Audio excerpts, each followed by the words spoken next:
This is Connected Games Research, a series of lectures from leading scholars from around the world who study digital games from a wide range of disciplinary perspectives.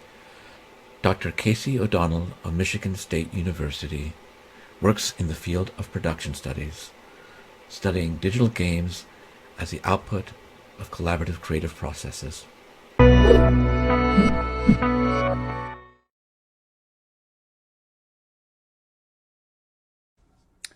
Hi there. My name is Casey O'Donnell. I'm from Michigan State University in East Lansing, Michigan. To give you a sense, people like to say if Michigan is shaped like this, I'm right here. All right, today I'm going to be talking about production studies within the broader field of game studies. I'll start by talking a little bit about myself and kind of where this research emerged from, as well as sort of current trends, where things are going, and new areas that people have been expanding into. Okay, first of all, I'm from Michigan State University. I'm part of the Department of Media and Information. I teach a lot of game design and development classes. I also teach game studies, and I teach non-digital game development as well.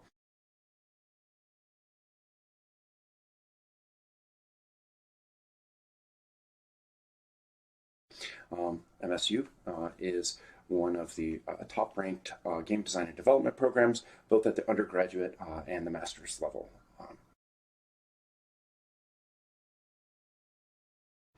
It's been a privilege working with the wonderful people at Michigan State University over these years. So, probably the reason I'm the person talking to you right now is because of my first dissertation, which was published in 2008, and then my book, which was based on that research, which was published in 2014. The book, Developer's Dilemma, was really the first ethnographic account of the video game industry published in game studies. Back when I was doing the research in 2008, really from 2005 until 2008, I didn't have a sense of what the field was going to become. I had kind of just stumbled into it. And so part of what I'm going to talk about is that stumbling process, because to understand production studies, you really have to understand where it came from and the work behind that. So a lot of what I'm going to be talking about today is actually contained in my chapter in this edited volume. And this edited volume, although titled Independent Game Development, Independent Video Games, the entire book is very much about production studies. And so it really captures a lot of the state of the art of production studies in the field of game studies. So my chapter in that book was really sort of laying the foundations of, okay, this is where platform studies came from, and this is where it seems to be going, and many of the chapters in that collected volume really reflect a lot of that. So it's an excellent snapshot of the current state of production studies. So I want to differentiate production studies from what I would call sort of political economic analysis of the game industry. Right?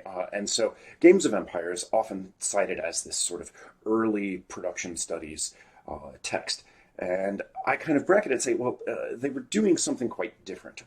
And so there was a lot of academic work that was looking at industries or used blog posts that talked about making games or journalistic accounts of game production, the labor of making games. But it wasn't based on the same kind of empirical material that I really think is foundational to production studies. And one of those things is, of course, talking to game developers, talking to the people that are making games. So for me, that's an important distinction. And I'm not saying that political economic work on the game industry is not important. It's just another approach. And production studies really is rooted in the study of practice and talking to game developers. So the reason I bring that up is because it wasn't really until the LiveJournal post, and so I don't know if any of you remember or recall the blogging site LiveJournal, but it was an early blogging site, and most people criticize it like, "Why, man? Why are people putting their diaries online for other people to read?" But LiveJournal was this platform, and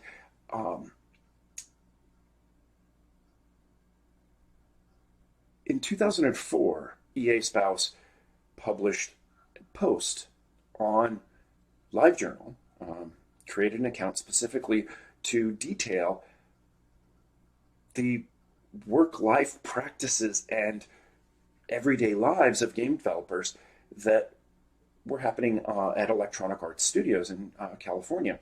And up until this moment, game developers would talk to each other about crunch and workplace practices and management and all of these things that were going on inside the industry. They would talk to each other, but they didn't talk to the broader world. And so EA Spouse's blog post really created, and at the time it became talking about what was framed as quality of life issues. And so that really spurred a lot of the subsequent research that came along. One of the things I do talk about is that, unfortunately, not much has really changed. And while developers have been talking about it for quite a while, situations, particularly in the United States and Western Europe, largely haven't changed.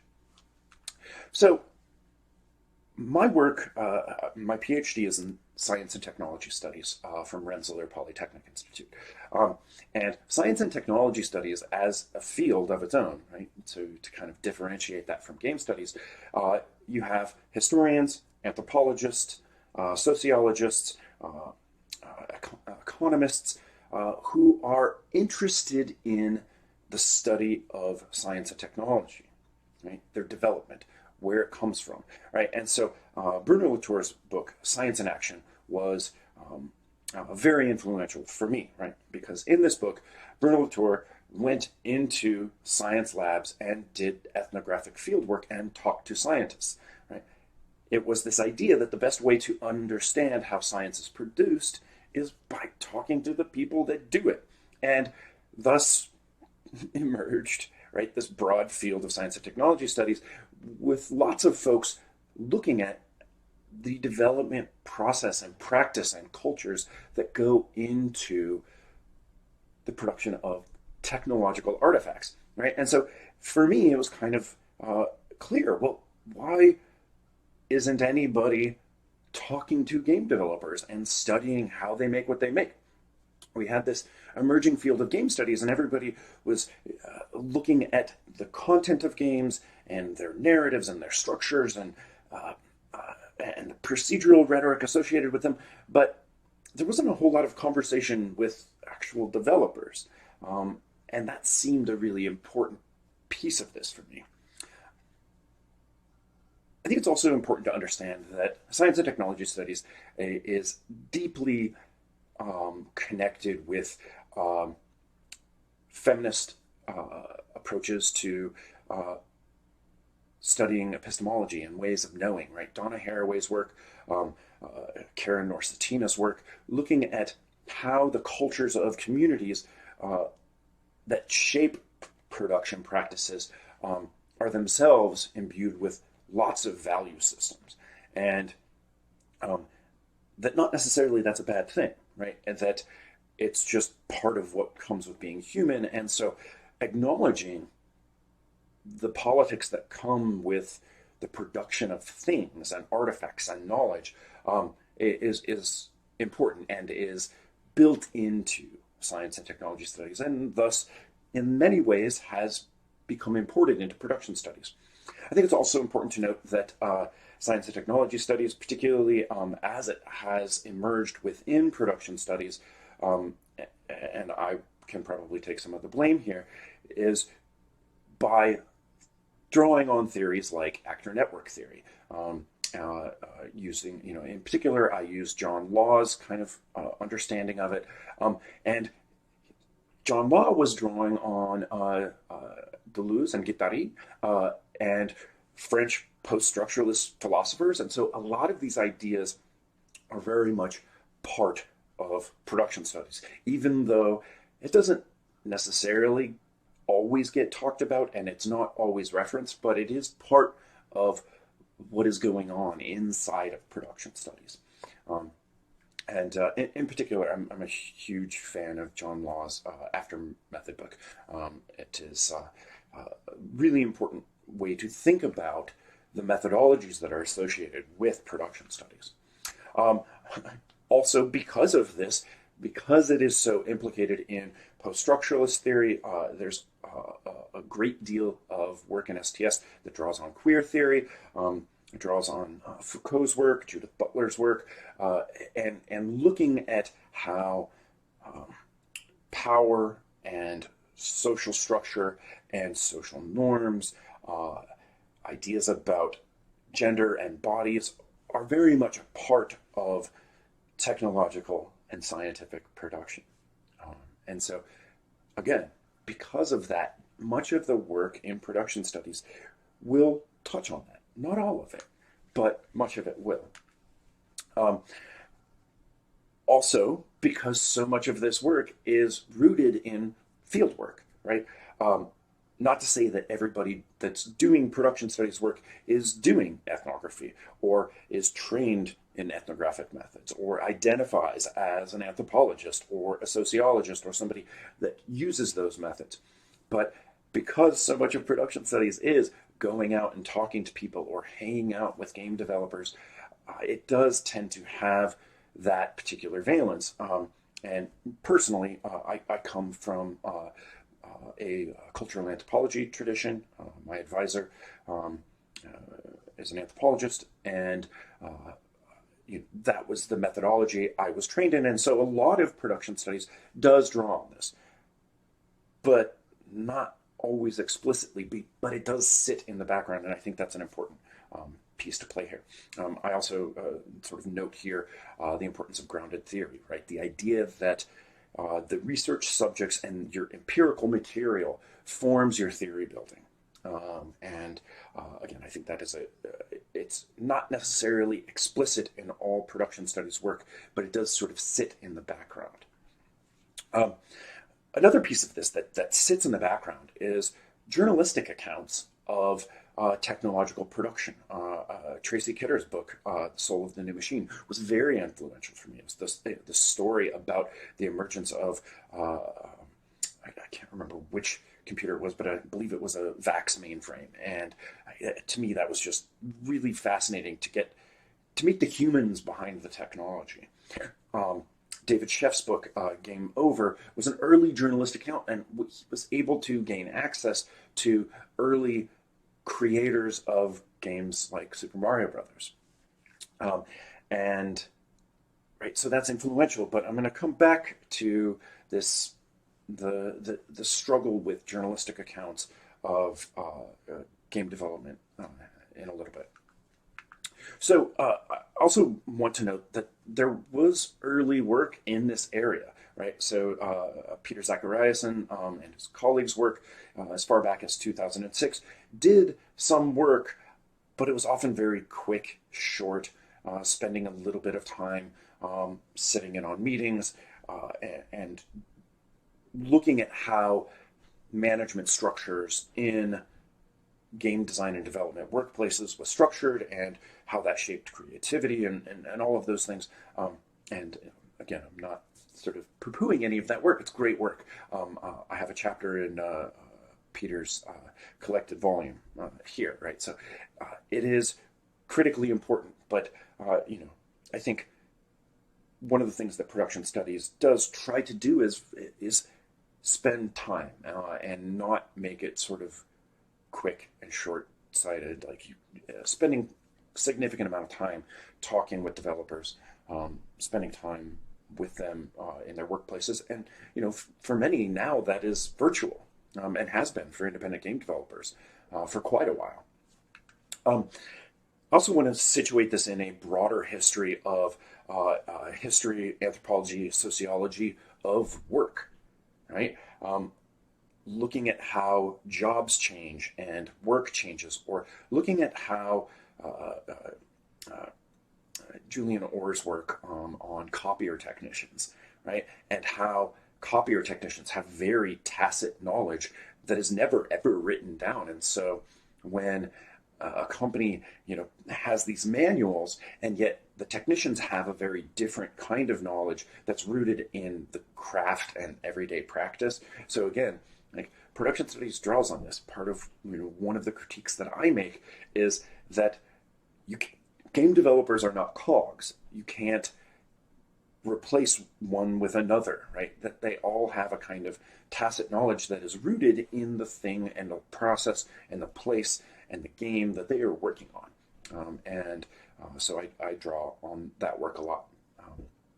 But again, as such, production studies draws on this as well.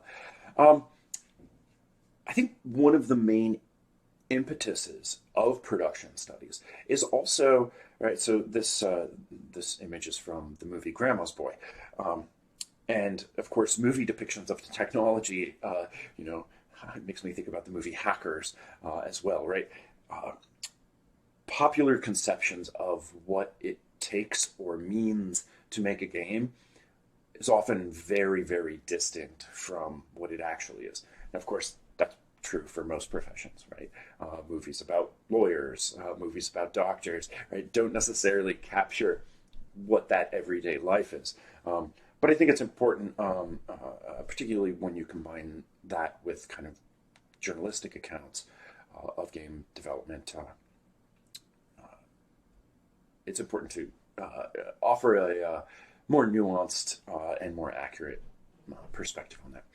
I also want to sort of point out that John Banks's book, Co-Creating Games, John spent a ton of time part of a game development team, and his book was also very foundational to the field of production studies. And so when I say, my book was one of the first ethnographic accounts, John was there right alongside. And so I don't want to sort of neglect mentioning his work. Afra Care's work about the business of video games.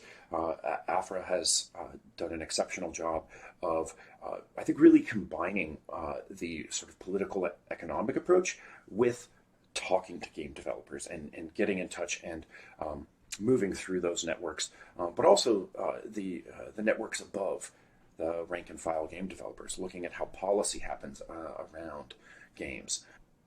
I want to point out in particular also the special issue of the journal Loading, which was called Indie, and it was a particular look at Canadian independent game development, but it has some absolutely fabulous production studies work in it.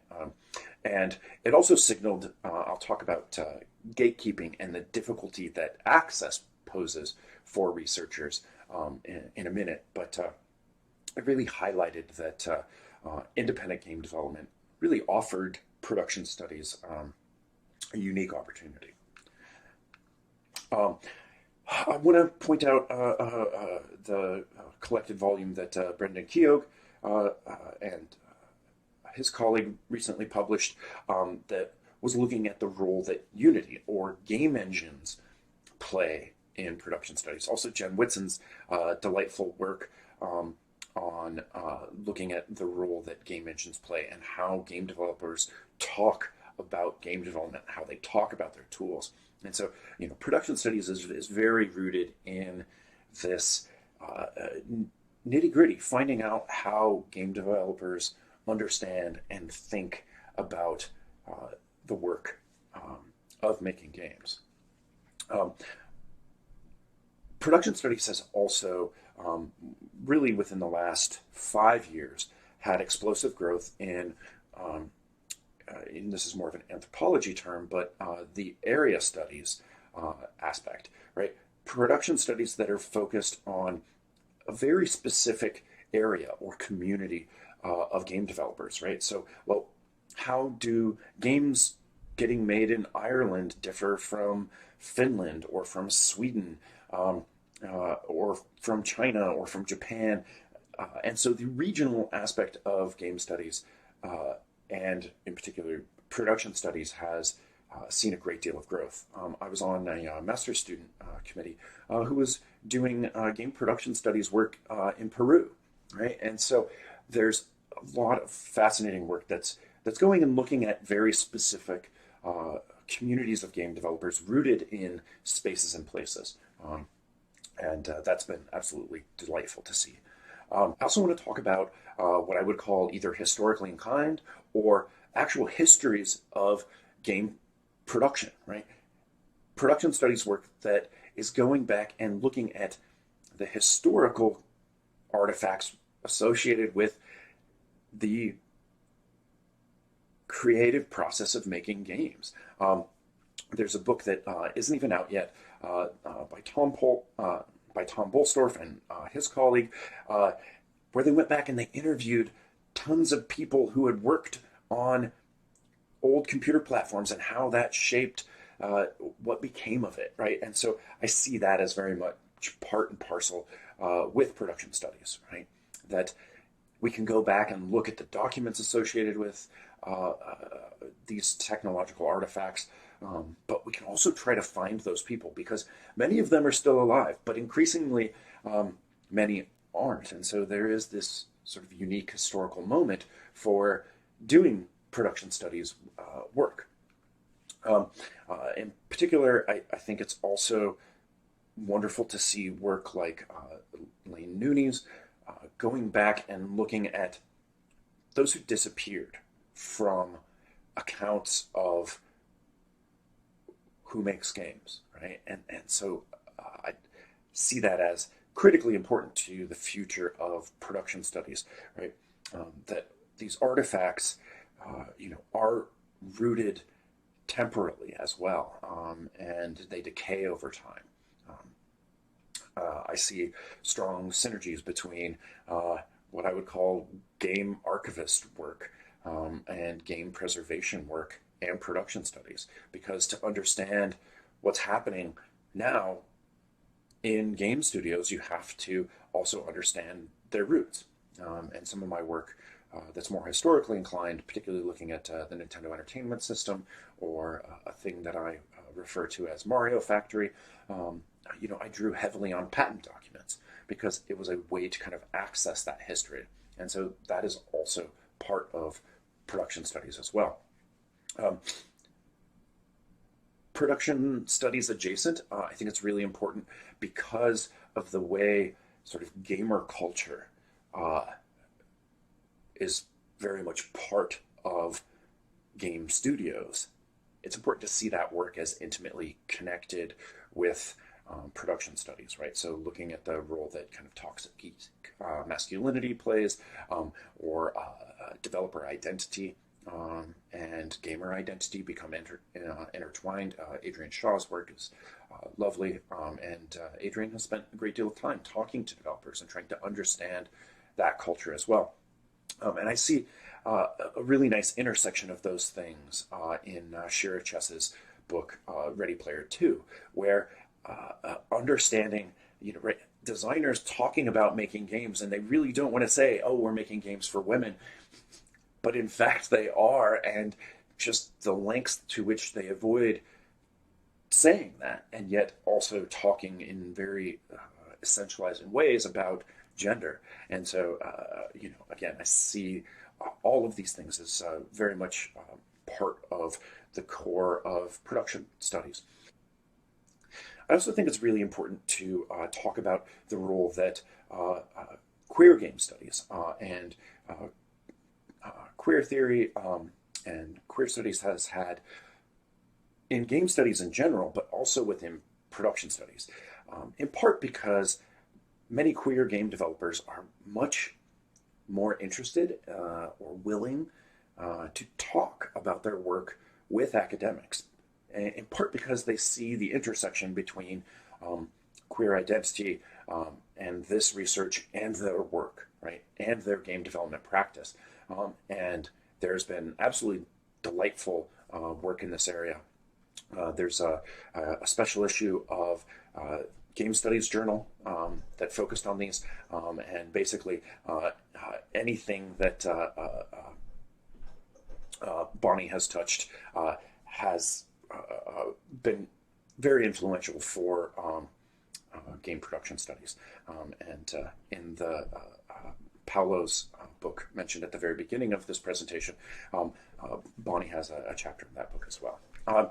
So I want to talk about gatekeeping for a second, because I think one of the things that hounds production studies is access to developers. Game developers are busy, busy people. They are interested in what they're making and they're focused. They spend a lot of time doing it, and they oftentimes see researchers in their midst as a distraction. And it can be very difficult to do this kind of work. I think that's why you see a lot of work, in particular around independent games, because independent game developers are much more interested or willing to talk about their work. Another thing that I want to talk about is, there is some quantitative work that is important around production studies. Oftentimes it comes in the form of developer satisfaction surveys or salary surveys. And that's important work because it allows for a different kind of analysis. Developers talk back through these mechanisms in a very different way. And game developers are willing to fill out surveys sometimes in ways that they won't necessarily be interested in having, a sociologist or anthropologist sitting in their offices. So to come back to journalistic accounts here, because I think Jason Schreier's Blood, Sweat, and Pixels book is a good example of a very recent journalistic account of 4 different game development teams. And I think one of the key components that I want to talk about is Jason's book is excellent and interesting, but as a cultural anthropologist who's very much used to the idea that cultural critique comes with the data, right? That the researcher, the person doing the work, actually has the best voice for making critical commentary because they're this kind of step outside. And as much as I like the book, pretty much through each story, I just want to scream, why aren't you asking the actual hard-hitting questions, right? You're telling a really fascinating story, but there's that critical moment where you can say, well, why is it that way? Why did you do that? And that's what a lot of production studies researchers do, right? They take that moment to turn and ask, well, why is it that way? Does it have to be this way? Are there ways that it could be different? Are there ways that it could be better? And so that's a critical component that I think falls out of many journalistic accounts. And right, I mean, journalists are trying to be objective, but through not saying anything, that is kind of its own lack of objectivity, right? Not offering a perspective that's informed by all of this knowledge, and on Twitter and in other posts, Jason does voice these criticisms. And yet I think the power of production studies is that the story and the critique are often go hand in hand. I saw this non-digital game production starting to happen through the eyes of friends and people I look up to, and I became interested in it, right? And so it's also rooted in work that I've been doing with Hermione Banger and our work on affinity games. In particular, our work on Fellowship of Fools, a game called Hazmat, and other things. And seeing this world of non-digital game production and starting to pay attention to in addition to not just digital game production and independent non-digital game production. And so, you know, through my own work and also just spending a whole lot of time inside communities like that of the Game Crafter, right? The Game Crafter is a print-on-demand publishing company for non-digital game developers, right? It's kind of the original app store for non-digital game production, right? And they provide these tools and resources, but most importantly, I think they also provide a community, right? And they provide, people can provide feedback to one another on their artwork, but it's a way that you can get physical games printed. And they also offer a storefront, right? People can put their games up for sale there, and anyone can come along and purchase them. It is more expensive because it is a print-on-demand system. But I became really interested in, well, non-digital game production really, in many respects, looks a heck of a lot like the video game industry circa 1980s, 1990s, and what's happening there.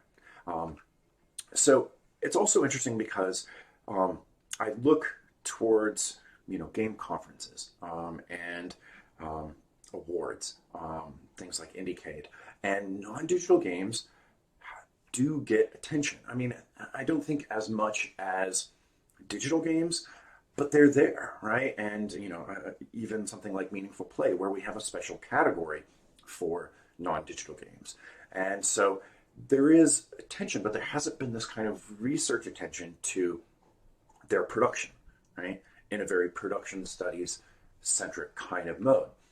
And so that's what I've been thinking a lot about lately. And one of the things that I've found really fascinating is the rise of print to play as this way for non-digital games to benefit from digital distribution platforms like itch, right? And so there are lots of print-to-play game developers that exist and thrive on itch, with the idea that their games, are distributed as PDFs, and maybe people print them, or maybe they just view them on their computer, because I don't actually know how many people have printers in their houses. And I've also been really interested in how independent game developers, particularly independent game developers who make non-digital games, are using things like itch and print plays, but also things like Tabletop Simulator, and the ability to pull their games into this platform, right? Which in and of itself is also problematic because it costs money, and so sure, you can kind of host games, but again, it requires the labor on the part of people making these games. The other thing that's really fascinating to me is, because non-digital game development is rooted in the physical production of artifacts, and really the print industry, there are links to these kind of old requirements that people don't necessarily think about when they think about game production, right? And that something like InDesign rules the print world, and things like PostScript and PDF and bleeds, and and if you're physically cutting objects, right, like CNC machines. And so there's this really kind of it's important to pay attention to the kinds of artifacts and tools that shape production in this space as well. And I think in this moment, right, like in the moment of Game Workers Unite, right, thinking about labor and labor conditions and work, right, finally there is an attention to it, right? I was studying the AAA game industry when EA Spouse happened initially, right? And people started to talk about quality of life and crunch and all of these things, and it really just went away. And that was because of a new console cycle. And here we are now with the rise of Game Workers Unite. And I think there's this moment where I hope it doesn't I hope it doesn't fall apart in the ways that it did previously. I feel like there's momentum behind it, and you know, thanks a great deal to independent game developers and contingent workers and queer and trans game developers who have really been a major force behind this. And I think that is an important thing to acknowledge, that that Game Workers Unite does have this its roots in a different kind of organizing as well. And so one of the things that's been fascinating to me is, as I look at independent non-digital game development, is it actually has this really strange kind of interesting structure, right? That is rooted in a very old structure, right? So a lot of independent game, non-digital game developers, they start on Kickstarter because what do they need? They need money for production, right? Because they have to print this thing. And so all of that money from Kickstarter then goes to, getting a company, a manufacturing company that will print the thing. And then they have to figure out how to distribute it. And so, right, like they end up being part of very much a traditional production cycle that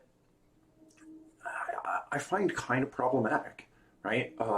And not to say that anybody who has done this, is necessarily problematic themselves. It's again, this is the structure of the industry, and I don't really know if success being I'm on Amazon is the way to go, right? Or that success means being on the shelves at Target, right? Because those big box stores and Amazon, right? Like we're in this moment, right, where Jeff Bezos is getting richer and richer, and the employees at Amazon and workers at stores are getting sicker and sicker from COVID, and so yeah, this is a moment where we really need to question if that's what success looks like. Maybe that's the problem. Maybe capitalism is the problem, and thinking more about small stores and local stores and ways to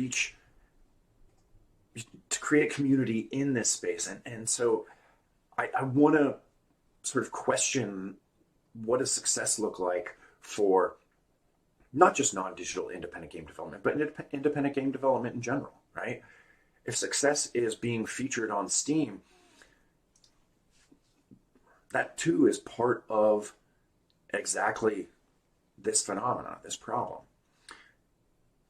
And I also just want to point to how many independent non-digital game developers are out there doing really interesting and amazing work, right? Games like The Quiet Year, and I'm a huge fan of Avery's work. And so independent non-digital game developers are out there doing interesting things and pushing the boundaries, and not necessarily being co-opted into these same systems. And I think non-digital game development really is an area that we can look to because it is rooted in physical things which need to be produced, and yet finding ways to sort of work around existing structures and systems. I'm not saying that I've figured it out, right? Like I'm just sort of starting off in this myself. And so, but I think most importantly, I think it is important to look at non-digital games when we're talking about production studies as well, because they get at some of the structures that I think have become slightly more nascent with the rise of digital distribution platforms in digital game production studies. And so we can pull at different strings when we look at non-digital games. Thanks so much again.